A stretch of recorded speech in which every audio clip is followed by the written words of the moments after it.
his most famous sermon, Jesus said to you and to me in Matthew chapter 6 and beginning at verse 5, he says, and when you pray.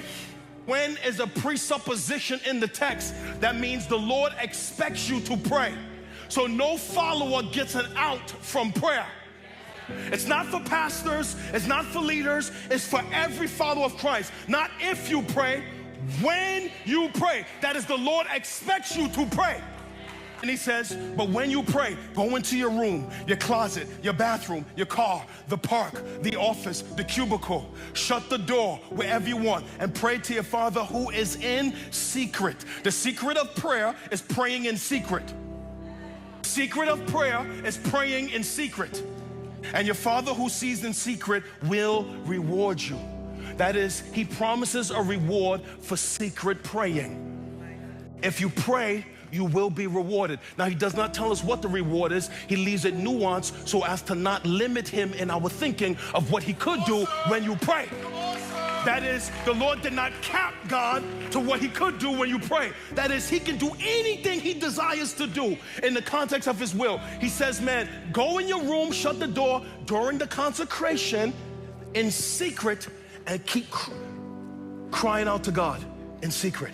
Verse 7, and when you pray, do not heap up empty phrases as the Gentiles do, for they think that they will be heard with their many words. Do not be like them, but your Father knows what you need before you ask. You know what he's saying? Pray with honesty, pray with security. That is, just be honest about what your need is and pray that God will, in such a way that you have an assurance that God will hear you when you pray. You don't got to impress him with speech. Oh Lord, thou art great and awesome. Like, you think if you don't pray King James English, the Lord won't hear. Sometimes the best prayer is like, Lord, help this dude right here.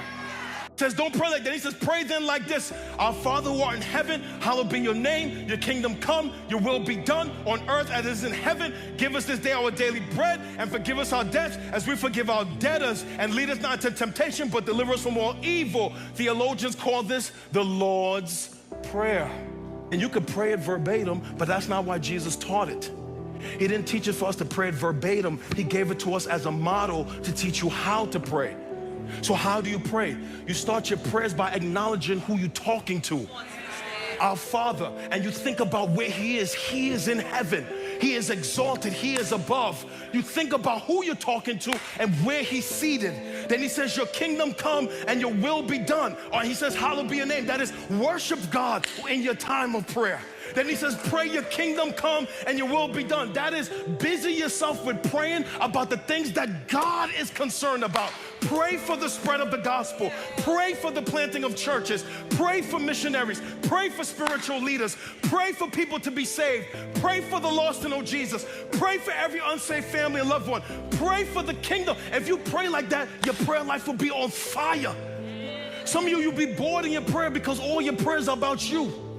But when you see the world through the eyes of Jesus, you will be grieved over the state of cities in America. You'll be praying for the government and for nations. You'll be praying for places where they've never heard the name of Jesus. You'll be praying for Islamic nations and Buddhist nations and places where they've never heard Christ. You'll be praying your kingdom come and your will be done.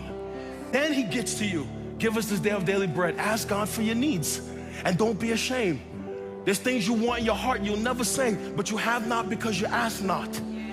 Then he says, forgive us our debts as we forgive our debtors. That is, deal with your sin. Like, don't go into God's presence and act holy. Go into God's presence and act lowly and deal with your sin. Tell him you're a sinner. Tell him you messed up this week. Tell him you messed up last night, and wring out your heart from sin. And lead us not into temptation. That is, ask him for strength, right? So you see, the Lord commands us to pray.